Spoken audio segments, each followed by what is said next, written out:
Now it's time for Toker Talk Radio, the voice of the marijuana nation. What are you people? On dope? Where you can toke. I inhale frequently. Or you can talk. I experimented with marijuana and didn't inhale. Or you can toke and talk. 10 federal criminal penalties for possession of up to 1 ounce of marijuana. While we talk about toke on Toker Talk Radio. So, by the way, when it comes to pot, if you're 40 years old, you live in a log cabin in Oregon, you got 12 giant pot plants in your backyard, have a ball. Live from beautiful Portland, Oregon at Rolla J Studios. Hey, this is great.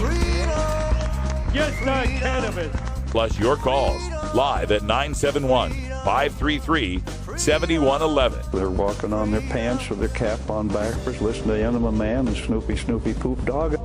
What's to keep somebody from getting all potted up on weed and then getting behind the wheel? Gateway theory doesn't work. It's a reality. Holland, is it real? Don't tease me. We're locking up people that take a couple of puffs of marijuana, and the next thing you know, they got 10 years. And now, here's your host, the guru of ganja graphics, the sultan of sativa statistics, and the worst nightmare of a reefer mad prohibitionist. A polite, perspicacious, productive pothead with a propensity for PowerPoint. Radical Russ Belville. All right, welcome back, tokers and tokettes and non-toking lovers of liberty. It's time for Toker Talk Radio, the voice of the marijuana nation. Our phone lines are open at 971-533-7111. Taking your calls, comments, concerns, questions, suggestions, anything else that you want to talk about. We're here for you. There's the number right there. So I wanted to start this one off kind of finishing up what I did in the rant, and that is this look at racism in America. And one of the interesting things to come about from this Eric Garner case is a hashtag on Twitter called criming while white. There it is. Criming while white. And this hashtag is white people talking about how their white privilege got them out of a law enforcement situation that would have at least ended up with an arrest if they were black. Before we get to that, though, I want to tackle this tweet because something about social media that cracks me up is that some of the people in positions of power in the mainstream don't understand the nature of social media. They still think it's like newspaper, radio, or TV, that it's a kind of a broadcast thing that we'll tell you something and we'll get our story out there. They don't understand that social media is an instantaneous conversation with the entire world where you will be fact-checked and called on your bullshit very fast. And the example of that is this tweet. This comes from at NYPD Com Affairs, Community Affairs, I assume, from Chief Joanne Jaffe. And her little tweet here is, "The NYPD is committed to rebuilding public trust. We hear you. Hashtag we hear you." Uh-oh. Wasn't thinking very clearly on that one because some of the replies that came back was, "Except when we say we can't breathe." Hashtag we hear you, except when we say we can't breathe. And if you can hear us, why couldn't you hear the man that was murdered while telling you he couldn't breathe? We hear you? Yeah, right. And then we'll get into some of this criming while white. Here's Joel Watson, who says, "I shoplifted when I was 14, and they let me go because my parents came down and we looked like a nice family." Allison Brown, "Tonight, black protester and I both ignore barricade and walk in street. 4 cops pounce on him. I'm told to get in the pen." Jeremy Shook says, "I'm not proud of it, but when I was 22, I pushed a cop when I was drunk at a bar. I was told to go home and sleep it off." And let's see. Let me go over to Washington Post. They got a few more for us on the Washington Post feed here. This is a graph of the criming while white hashtag and how it has sparked conversations. At its peak, this was yesterday at 9 o'clock at night, at its peak, there was 618 tweets per minute on this. And currently, December 4th, we're about 7 o'clock Eastern. Yeah, they don't have anything up yet, but still around 100 tweets a minute that are happening on this criming while white. Here's some of the others. At 13, I stole a car with my friends and drove it for 2 weeks before we got busted. The only one charged was black. That's Cecily Kellogg. Amy Sullivan writes, I've been pulled over for some ridiculous reasons in D.C., and I always argue or mouth off. The worst outcome is just a ticket. Robin Kopp says, I dined and dashed. Cop found me at the movies. I paid the bill, and he left. I was rude, but not arrested and not killed. Chris Travis says, I got caught shoplifting at a water park when I was a kid. Instead of calling the police, I called my dad. Nancy Arentz writes, many white friends pulled over for DUI in college. Cops followed them home to make sure they got home safe. No arrests. And Natural writes, someone very close to me assaulted a state police officer at a traffic stop once, was out by 9 a.m. and later beat the case. And this feed keeps going, criming while white. Lots of people still tweeting. One time I was going 70 in a 60, got pulled over and slapped with a $100 ticket. Teen me drove drunk friends home without a license. Cop pulls me over, detains black friend, lets me drive the rest of the way home. That's Jake Vandeventer. A. Marie writes, my brother got pulled over doing 90 miles per hour, hotboxing his car, and the cop told him to just continue driving in the right lane.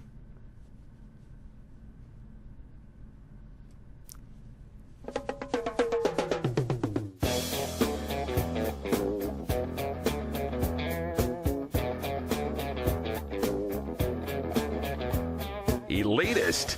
Just like any other dishwashing, burger-flipping, public school-educated, self-employed, bar band musician, National Guardsman, he's Radical Russ.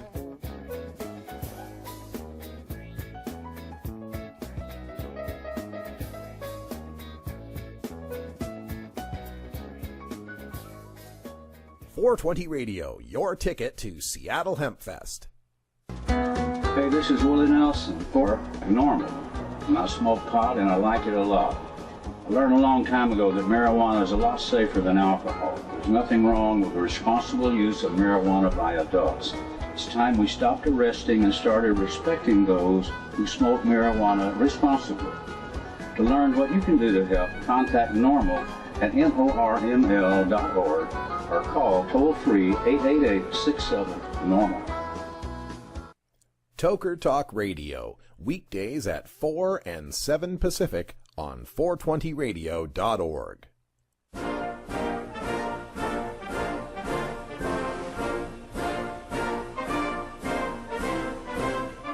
Five of the last 9 major party candidates to run for president, 3 of the last 9 vice presidential candidates, and the last 3 two-term presidents have all smoked pot.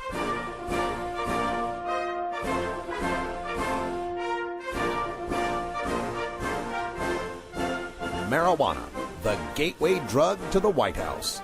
This is the Russ Belville Show.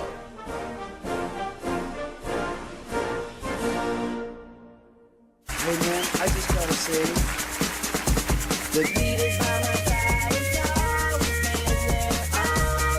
there, always been there, always been there. The weed is by my side, it's always been there, always been there, always been there. The weed is by my side, it's always been there, always been there, always been there. The weed is by my side, it's always been there, always been there, always been there. We're smoking that danger. Welcome back, everyone. That's MC Chris with the Peanut Butter and Jelly remix of Weed. Almost said Peter Griffin. Anyway, yeah, great tune there. And that reminds me that tonight at 5 o'clock Pacific, follow it at 8 o'clock Pacific as well, you can catch Big Daddy Fink's Funky Roller Rink, a solid hour of great late 70s, early 80s R&B tunes. Tonight on Big Daddy Fink's Funky Roller Rink, you get to hear The Land of Funky Dances, the Season 3 premiere episode, Twisting the Night Away. So stay tuned for that. All right, heading back to Criming While White. One of these tweets reminds me of probably the poster boy case for Criming While White. Teenager gets drunk, kills 4 people, gets off on affluenza. Y'all remember this, right? That was the case where the rich kid drove his car drunk, killed 4 people, and then in his defense, the lawyer argued that this was a rich kid and he wasn't used to, the rigors of what a prison life would be like.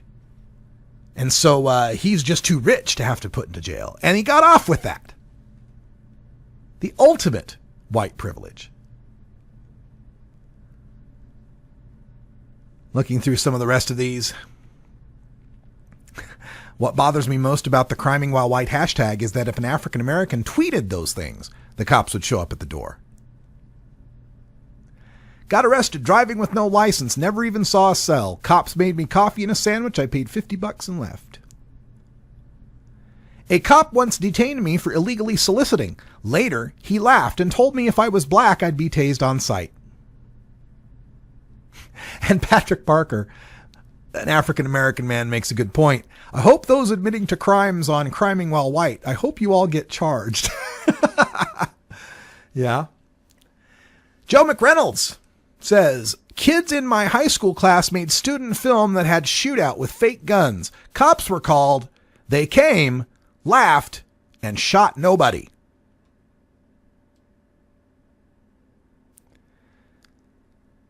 Here's an interesting point as well.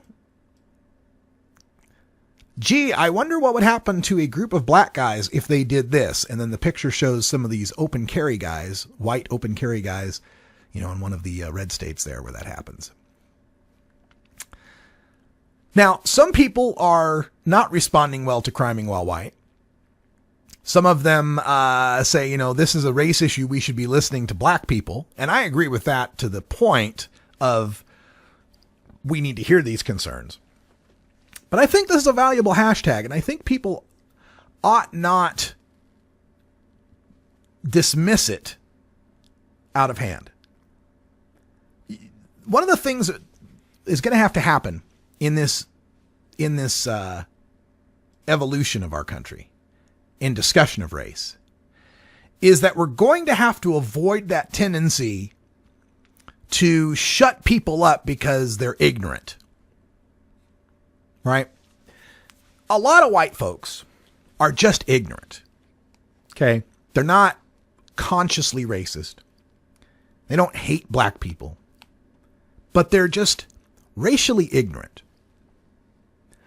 I'm racially ignorant to an extent, and I was much more racially ignorant as a young man. And that was just out of demographics. I didn't see a black person in the flesh until I was 11 years old. First black person I ever saw, I was 11 years old. Can you imagine that, some of you out there? But growing up in Idaho, I grew up with lots of Mexican kids. I knew tons of Mexican kids, my best friends. But it wasn't until I was 11 that I actually saw a black person. I remember so distinctly. We were on the school bus. I went to school in Melba at the time. Maybe I was younger than 11, actually. Had to have been younger. Maybe it was like 9 or 10. But anyway, I was going to school in Melba, Idaho, which is a way outskirts, southwestern Idaho, deserty kind of place. Farmville, right? And we were on the school bus, and the school bus used to always stop at this one kind of convenience store gas station thing on the route, because it was one of these rural routes, and it was quite long. So we'd stop there. Some kids could use the bathroom, buy some candy or whatever. And this one day, there was a black man there with 2 little black girls. And I remember I was like 8 or 9, I must have been, and just going, whoa, black people, whoa. And it was like, seeing a unicorn. It was like, whoa, I can't, I've watched TV, right? And I'd seen Sanford and Son. And I'd seen, the Jeffersons and such, Good Times. But I'd never actually seen a black person. They were just TV characters to me. Turns out later that man was the father of the two girls who were twin girls, Rosie and Renee Tennyson. Renee ended up becoming Playboy's first African-American Playmate of the Year, went to my high school with her sister Rosie, her identical twin sister Rosie. The two of them showed up my senior year driving a pink Camaro. So they really stood out.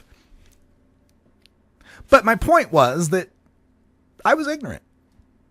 And you can have this intellectual curiosity and understanding of racism, but unless you know black folks, unless you've been around and seen what has been done for your own eyes sometimes, through your own eyes, you don't really have a taste of it. I started getting taste of it I'd start hanging out with some of my black family members.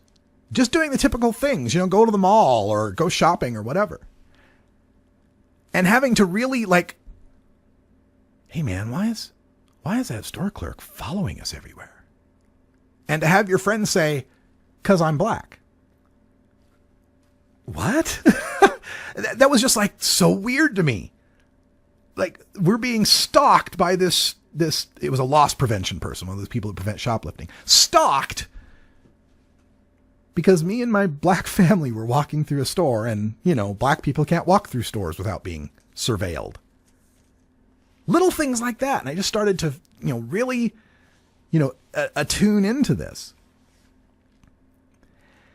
So this criming while white thing, I think, does us a service in at least getting through to some of the racially ignorant people out there. You get people like Bill O'Reilly coming on the TV saying, there's no such thing as white privilege. There's no white privilege. What? There's absolutely white privilege, especially straight white male privilege in this country. I issued my own, I think about 4 criming while whites that I put in from my own experience. One time, me and my friend Rick got really, really drunk at some bar, and we rode my motorcycle back. It was a little 650 Kawasaki thing. He was driving, I was on the back because he was less drunk than me, but we were both way drunk. So we decided it would be cool if we got home through Nampa, Idaho, our little town, by driving on all the back roads at 10 miles an hour on our motorcycle. Worst thing that could happen is that you'll fall over or something. And we got pulled over by a cop. 2 drunk 20-something guys on a motorcycle in the middle of the night, 3 a.m, driving 10 miles an hour down the back roads. Did we get cuffed? Did we get stuffed? Arrested? Cited? Nope. We didn't even have to get off the motorcycle. Cop ran our license, ran our insurance, said, be careful. Have a nice night. I once had a party at my house. Bunch of drunk folks, bunch of us drunk, running around, music up loud, 3 a.m. Cops come by on the disturbing the peace. One of the cops goes into my house. This upset me because I thought there was such a thing as a Fourth Amendment. I was young enough at the time that I didn't recognize the Fourth Amendment does not apply if you've got the windows wide open and the cops can see the crime in progress, right? So I stomp on into my home and I confront the officer. Why are you in my home? I didn't give you permission to come in here. And he asks, are you questioning my authority? And I said, yes, I am. And he slapped the cuffs on me, took me to jail, where I was there for a couple hours before I got bailed out. But I wasn't thrown to the ground. I wasn't tased when I aggressively stepped toward this officer.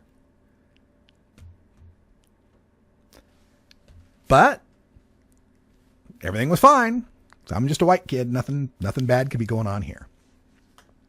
I'd love to hear your perspectives on this. Just let me know in the chat room or call in at 971-533-7111. We're talking about police run amok in this country. And the drug war has a whole lot to do with it, but it's deeper than that.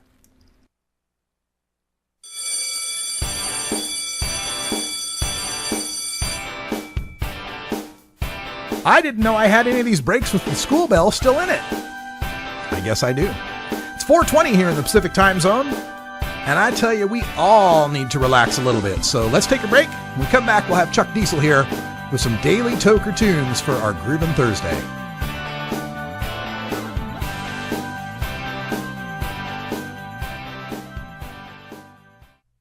.420 Radio, your ticket to the High Times Cannabis Cups.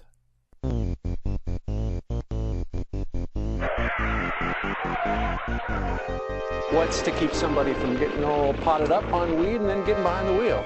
The Russ Belville Show reminds you to never smoke and drive impaired. Hang out for a while. Share.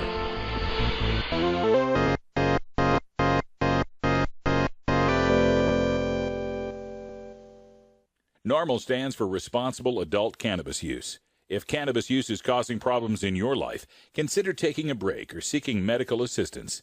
Consider ceasing cannabis use if you have a family history of mental illness. Don't drive or operate heavy machinery while impaired by cannabis use. Cannabis use is not without risks, even though the risks may be far less than those posed by legal drugs. Hey Tokers and Tokettes, Radical Russ here for the Canador, a practical solution to keep herbs from drying. The Canador is the perfect airtight storage system for your fine herbs, from the half-inch thick walnut and cherry wood construction, clear top perforated jars for storage, and the humidity bead system that keeps your herbs at a perfect 65% relative humidity. I keep all my herbs in the Canador, and you should too. Check out Canador.com for more information.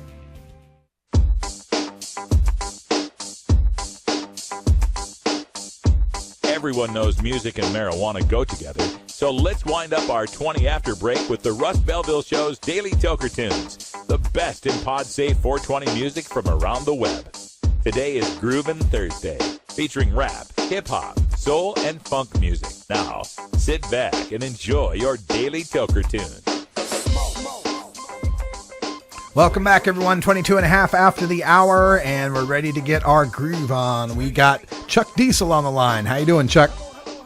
Oh, I'm doing pretty good, Russ. I'm still kind of struggling to wrap my mind around the latest non-indictments, but other than that, doing well. Yeah, and I think there's a certain kinship that those of us that are pot smokers or on the fringes of society might have a better understanding of this. If you got tattoos or long hair or a lot of piercings, you've probably been treated badly by police as well. So I do talk a lot about racism, but there is a certain element to just classism involved here too.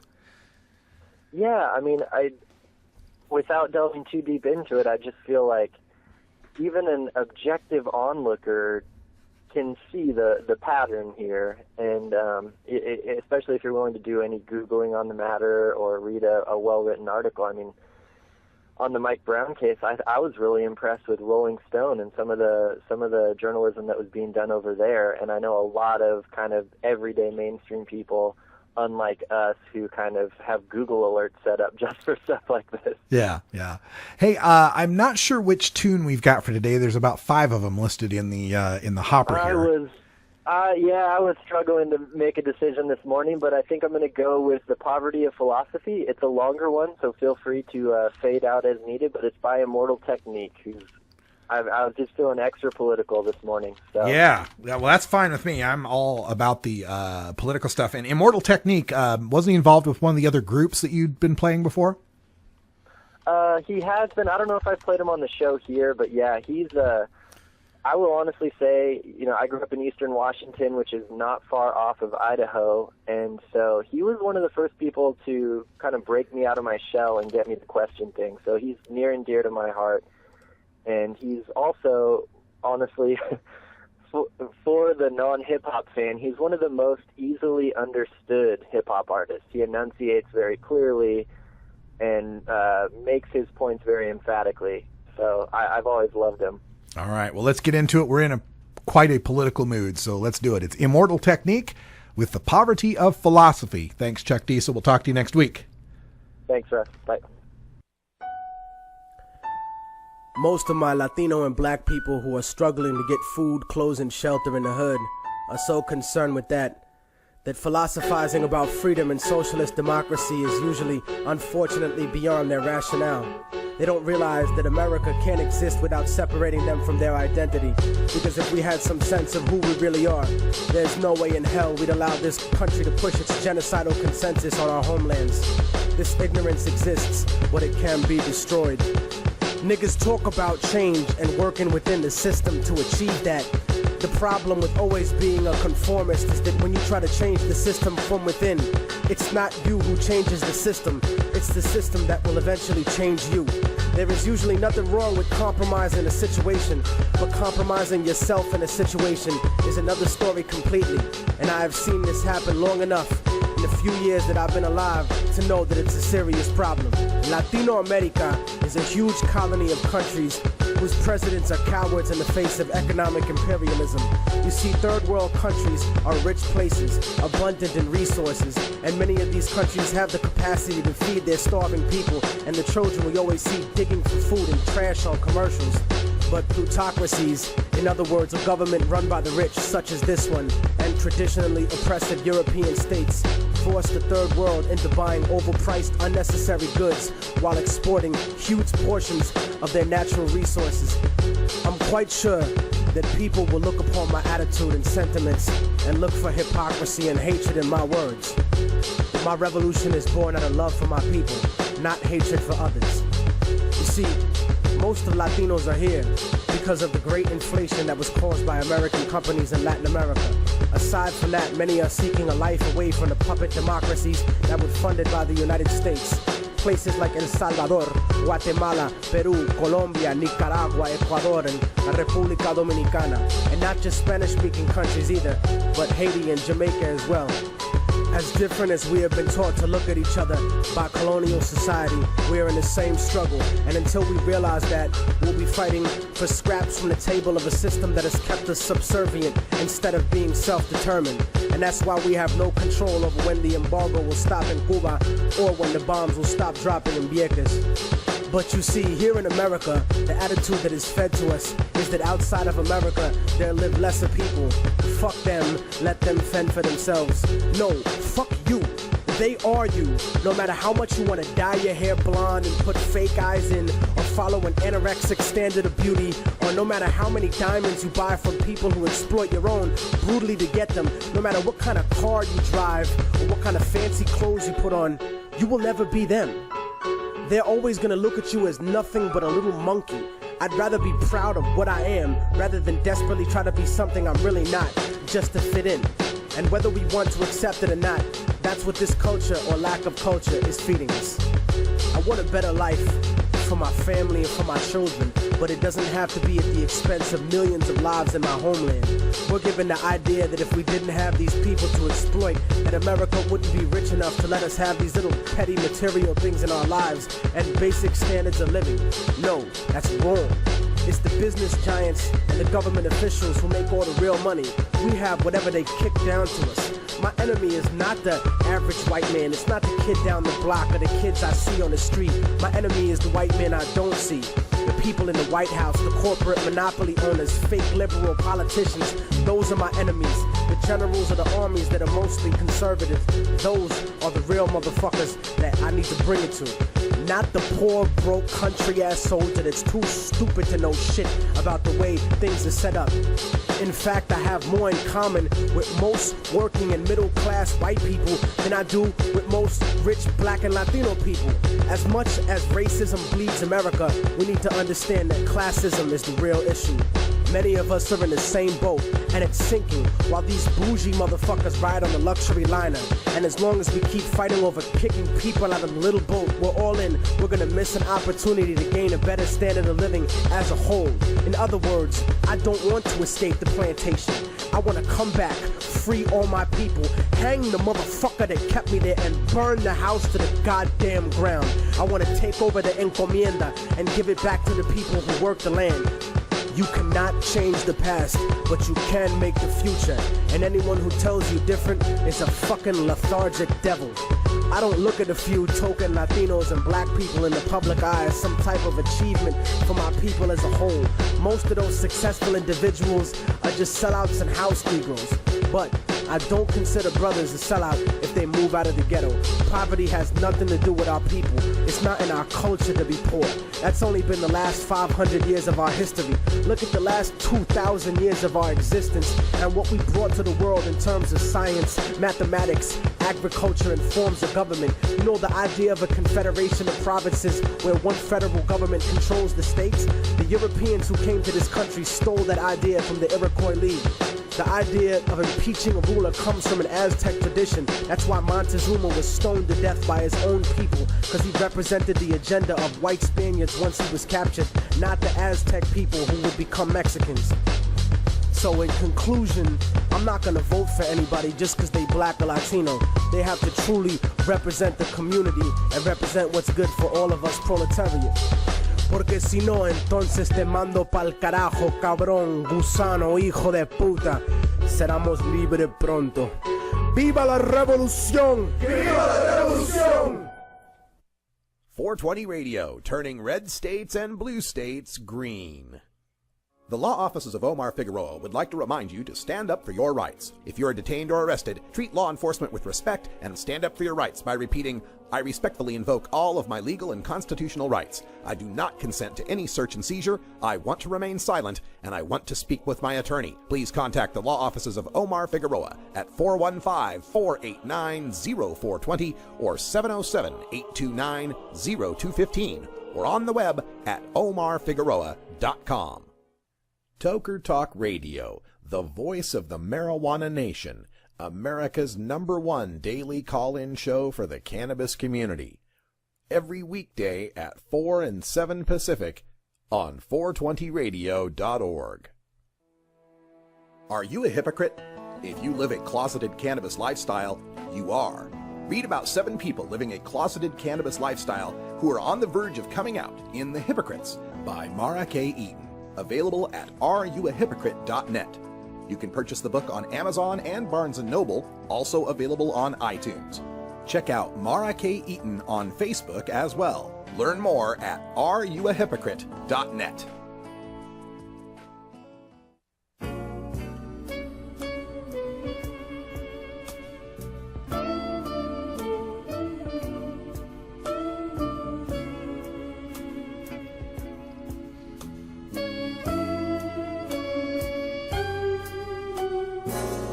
The time is right.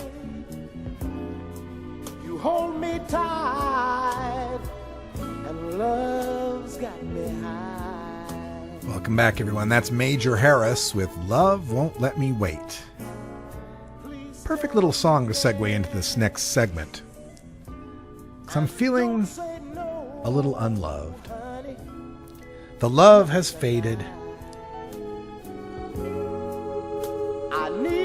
Specifically, what I'm talking about here is I have a friend on Twitter, and I've met her a couple times, 2-3 times. She's in Texas. Always gotten along with her great. Seems to be a good person. But we disagree on some topics. We disagree. In fact, in my mind, I've kind of categorized her as my Mary Madeline. Like, if I was James Carville, she'd be Mary Madeline, right? We agree on a couple of core issues, but on everything else, we just completely disagree. But, up until now at least, we've always gotten along in kind of a good-natured, teasing way.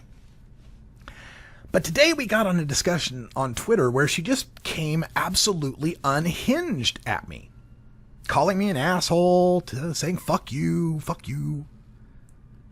over something we agreed on. It's really weird, folks. It's really weird. The original topic was, of course, Eric Garner, since that's what I've been talking about today. And I had pointed out that part of what got Eric Garner killed was that he was dealing loose cigarettes, loose untaxed cigarettes.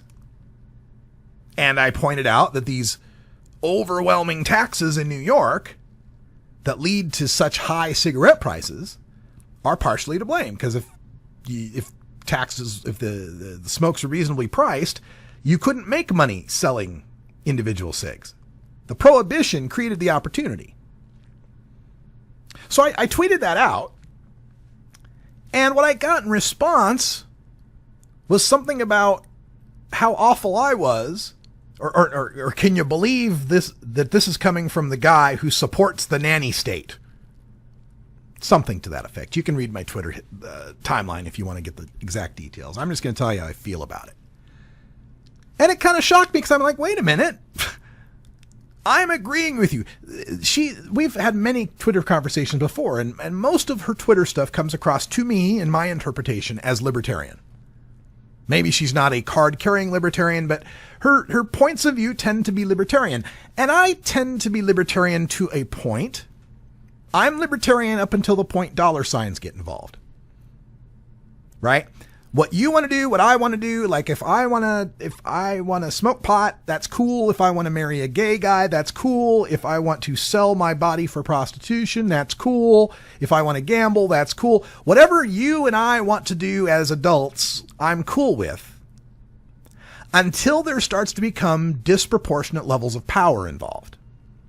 This is where libertarians lose me. They lose me when it starts getting into $signs and, well, my gosh, this company, this corporation is just a bunch of free individuals and they should be able to, as a corporation, spend their money any way they like and do whatever they want. Well, no, because once you get to that level of corporate control, you're at a level where you're amassing many people's power, but letting many people's power be controlled by a few people.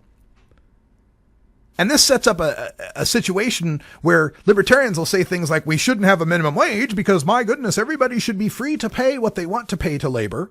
And labor should be free to go from employer to employer to get the best employment rate. And then that would be solved by the market. Yeah, we know how that's solved by the market. It's called serfdom.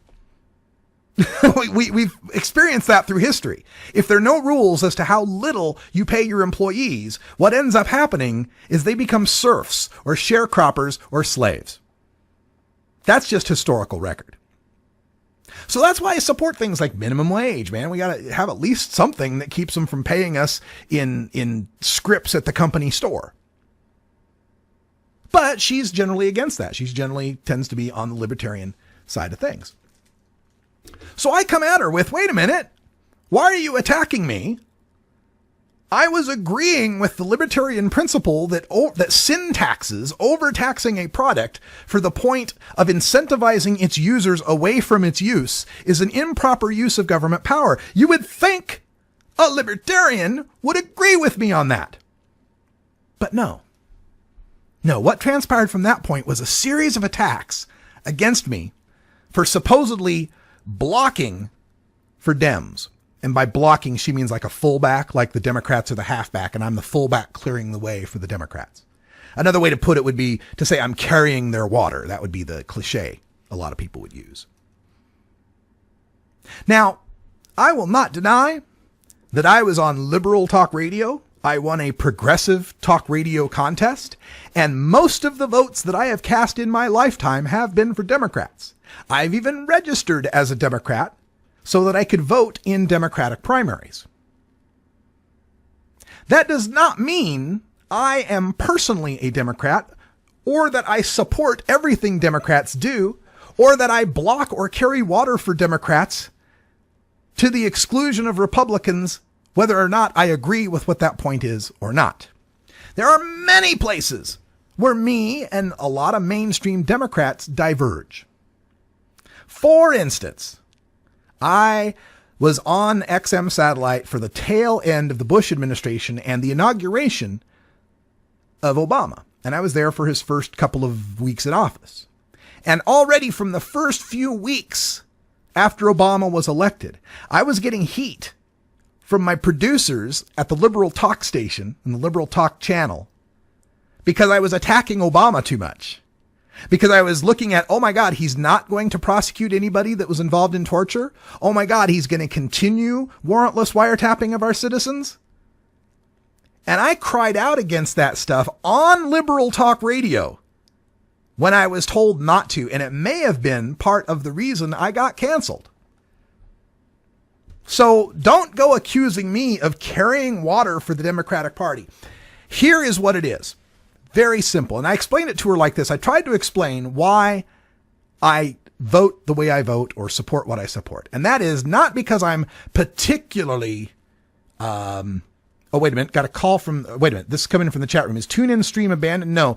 TuneIn, we just changed the IP address of our streaming server, and it may not be synchronized up to TuneIn yet. So we will get that. I will take care of that.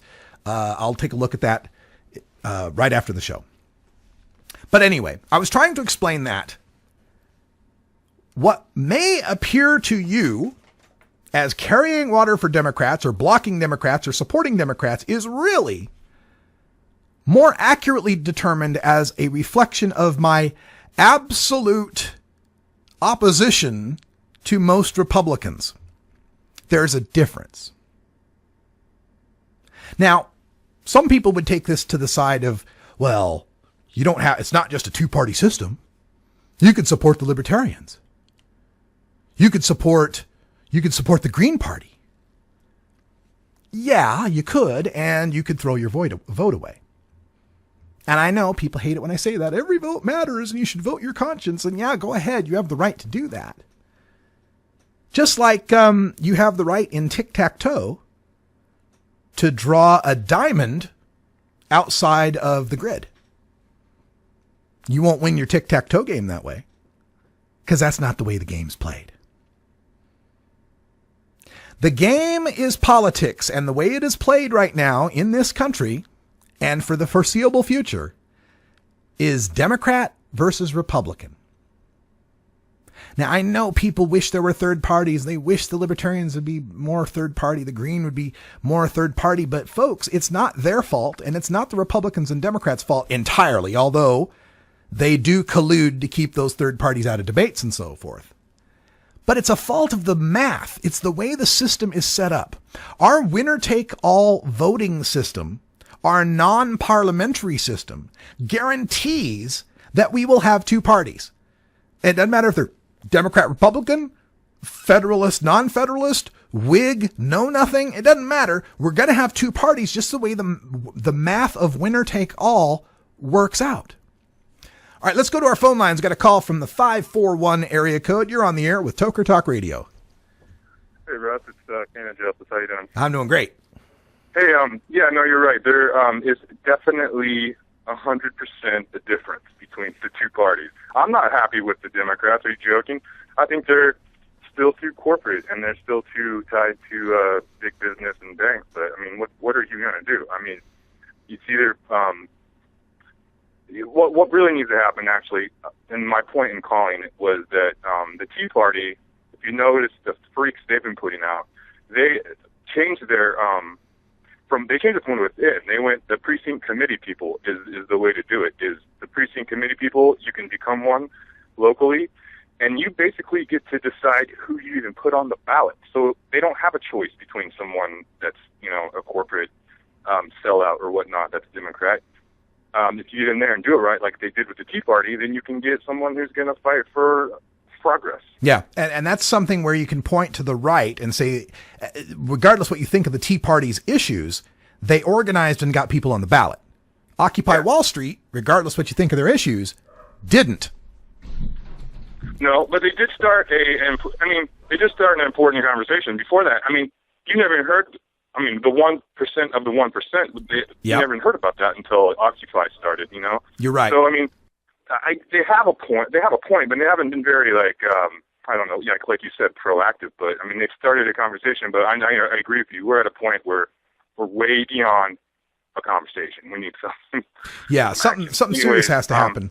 And the way the system is set up too is that, you know, you mentioned, I heard you say briefly, corporate Democrats, or they're bought out, you know, they've been bought out by corporations.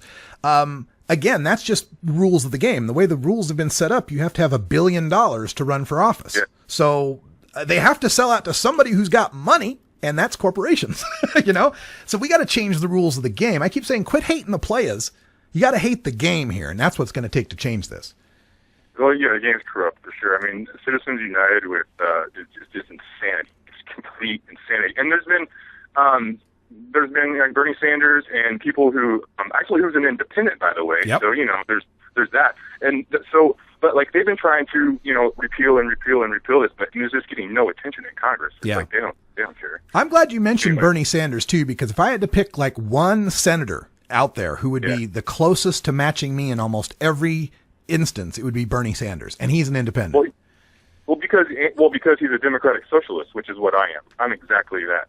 Is someone like Sweden and the Netherlands, Finland, those countries who have exceptional. I know you can't drag and drop like systems from country to country, but sorry, you can.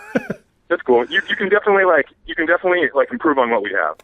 So. Oh, absolutely. I think one thing that Americans are going to have to get into their heads is that the free market only works when you're free to not participate in it, right? Like if it's selling cars, I could choose whether or not I want to buy a car. There's other options. When it's a heart attack, I don't got a lot of options. I got to get fixed now. So things like healthcare, prisons, education, basic sustenance, food and shelter, electricity, those are the kind of things where we need to have more, like you say, socialism involved. And you say the word socialism and oh my God, people freak out. Freak out. They freak out. It's like, but I always tell people, what do we live in? A society.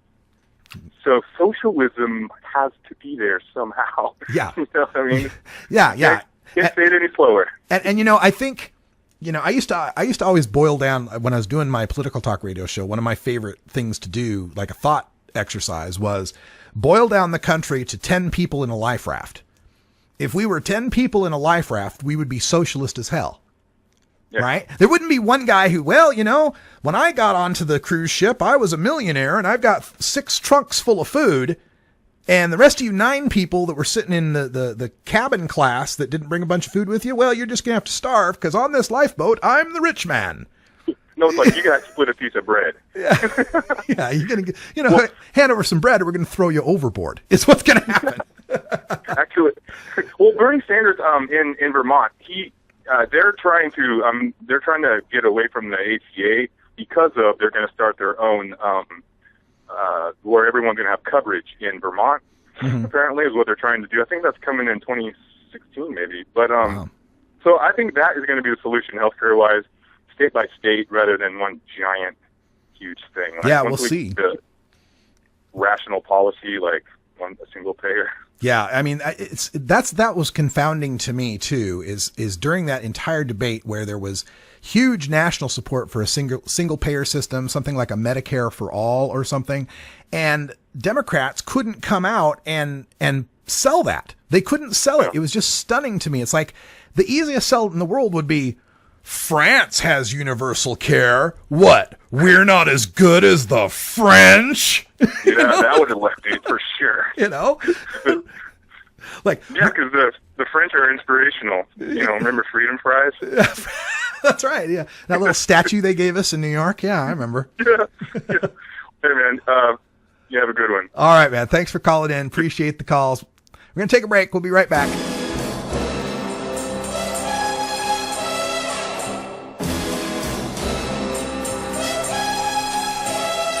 America's RR7 secret agent of progressive change. The name's Belville. Russ Belville. This is the Russ Belville Show. Goldfinger, he's the man with the Midas touch, a spider's touch. All right. We're going to take a break.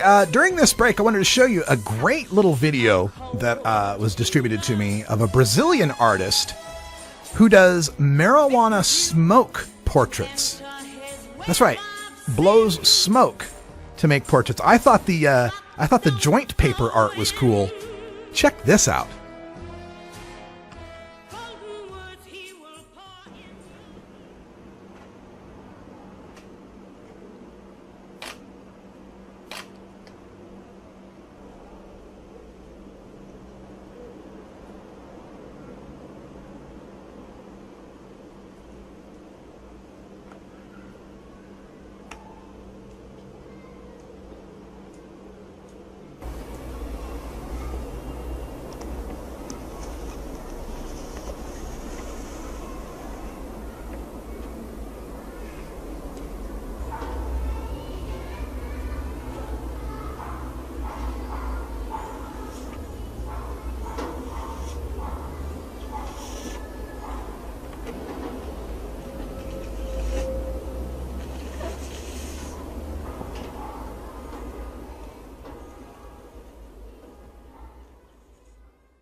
420 Radio. Tune in, turn on, get highly educated. At Herbie's Cannabis Seeds, we pride ourselves on bringing you the best quality seeds from the world's most respected cannabis seed producers, all at the lowest online prices. You can find Herbie's Seeds at herbiesheadshop.com. All cannabis seeds are sold as souvenirs and as a means of preserving cannabis genetics. Herbie's Seeds in no way intends to condone, promote, or incite the use of illegal or controlled substances. We strongly urge all prospective customers to check their national laws prior to placing an order. Herbie's Seeds at herbiesheadshop.com. Proud sponsors of the Russ Belville Show and 420 Radio. Georgia. Hi, this is Willie Nelson. Alcohol prohibition didn't work in the 1920s, and marijuana prohibition isn't working today. It's time we stopped arresting responsible marijuana smokers. It's the fair thing to do. For more information, contact NORML, the National Organization for the Reform of Marijuana Laws. Call toll-free 888-67-NORML or visit their website at norml.org. When you are starting up a medical cannabis business, you want a fired-up lawyer who understands the needs of cannabis consumers. The law office of Lauren Vasquez is your fired-up lawyer for the cannabis industry. Visit her website, fireduplawyer.com, or call 1-855-MMJ-LAWS for more information. That's 855-665-5297 for Lauren Vasquez, your fired-up lawyer, or email firedup.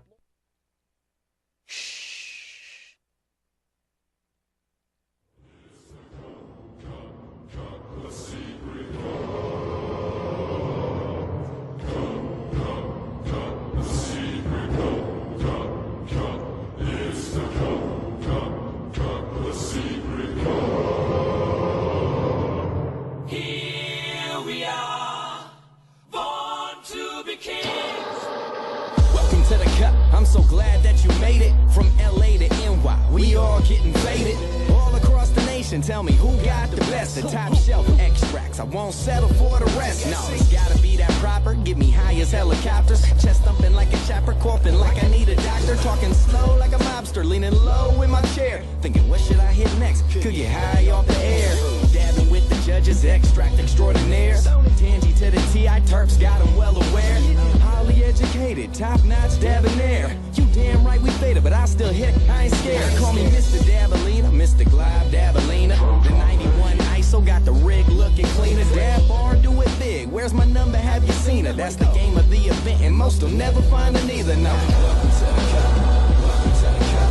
Welcome to the cup. Grab a torch, fire it up. Welcome to the cup. Welcome to the cup. Welcome to the cup. Grab a torch, fire it up. Dab it up. Dab it up. Dab it up. Everyone's faded. Dab it up. Dab it up. Dab it up. Highly educated. A gathering of heads that appreciate the movement. A battle of the best where they discuss how they do it. A friendly competition to see who will take the belt. The title of the champ and the #1 belt. So you think you got that fire? Put your Earl on the line, but don't come looking like SF #9. From the oil to the butter to the tasty proper wax, I love it all. Crumble, shatter, and a snap. From the garden to a lab, first a nug, then a slab. Now it's silicone jars, no more Ziploc bags. Taking dab after dab, cause it tastes so good. Taz told me let it puddle, now I got it understood. Let the nail cool down, slap the carb cap on. Mini rigs, e-nails, no more 5-foot bombs. So many dabs, my head's spinning, I'm like, when will it end? All snap, 710, time to do it again. Come on! Welcome to the cup, welcome to the cup, welcome to the cup. Grab a torch, fire it up. Welcome to the cup, welcome to the cup, welcome to the cup. Grab a torch, fire it up. Dab it up, dab it up, dab it up. Everyone's faded. Dab it up, dab it up, dab it up. Highly educated. Can't be a hash maker bragging without your shadow dragon. Plenty ride up on the boat, yeah, but who's gonna be the captain? Like emerge when he dabbing, He-Man snapping, an alien, your age re-in, torch great and savage. Compete, that'll tell you who stands out from the rest. Don't run your mouth, run a batch and put it to the test. Yeah, your patience would prefer to know whose product is the best. So patience when you purge, because perfection is the quest. Analyze the analytics, they say numbers never lie. They got me high as Tyro gymnast, flipping blind through the sky. But I'm cool, calm, collected, no, this ain't my first ride. The feast will turn an anorexic to a fat guy. If not, Fugal do the trick, yeah, the after party live. Weed maps, rig rags, H-E-T-I, dope rig. hunger got us high. Welcome to the cup. Welcome to the cup. Welcome to the cup. Grab a torch, fire it up. Welcome to the cup. Welcome to the cup. Welcome to the cup. Grab a torch, fire it up. Dab it up. Dab it up. Dab it up. Everyone's made it. Dab it up. Dab it up. Dab it up. Highly educated. Welcome back. That's the anthem from The Secret Cup. And The Secret Cup was a big success, I understand. So I hope everybody had fun at that. I've not yet been to a Secret Cup, but maybe one of these days we'll get there. Thanks for joining us here on the Russ Belville Show. Just winding things up with a couple of confirmed gigs that we've got for 2015. The 2015 travel season starts in February for me. Yeah, folks, February. I get like November, December, and January off of travel, and then from that point on, travel. So the first weekend of February, the 7th and 8th, will be the High Times Cannabis Cup in San Bernardino at the National Orange Center. Booked the flight and got the hotel room, so we're all good to go for that cup. The following weekend is going to be the International Cannabis Business Conference in San Francisco, right downtown on the Embarcadero at the Hyatt Regency. I will be there. Got the plane booked for that as well. I'll be there for 3 days. It's actually a Sunday, Monday conference of all things. So I get to spend Saturday, the 14th, Valentine's Day, in San Francisco with my wife in downtown. So nice little perk there. But then Sunday and Monday is the conference. We will be streaming live from the conference floor. Now, we can't stream for you the actual speakers and panels because you got to pay and show up for that stuff. But the vendors who will be out on the floor will have the opportunity to speak to all of them. Plus, we hope to be interviewing the speakers at the International Cannabis Business Conference in San Francisco, which will include Ethan Nadelman from the Drug Policy Alliance, Amanda Ryman from the Drug Policy Alliance, and Dr. Carl Hart from Columbia University. So it's going to be an amazing show. Hope you stay tuned for that in a couple, 3 months from now, February coming up. So look forward to that.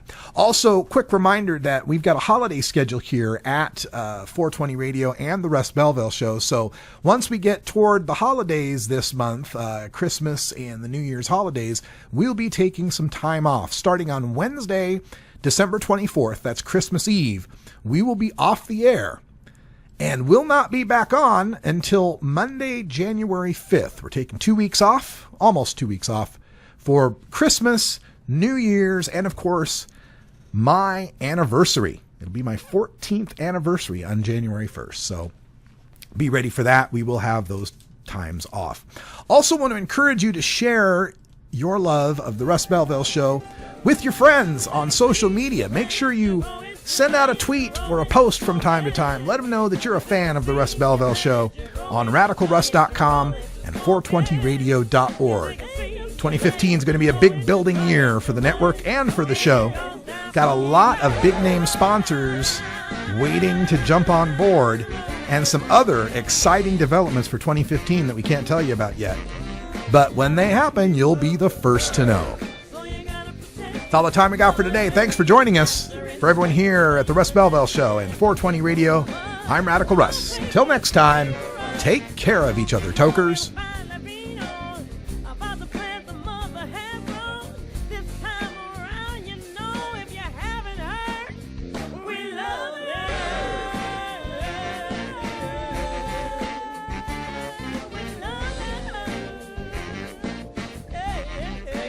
This is the Russ Belville Show. The Russ Belville Show is blogging and podcasting daily at radicalruss.com. You take a seed, you plant it, you grow it, you dry it, you roll it, you smoke it. You take a seed, you plant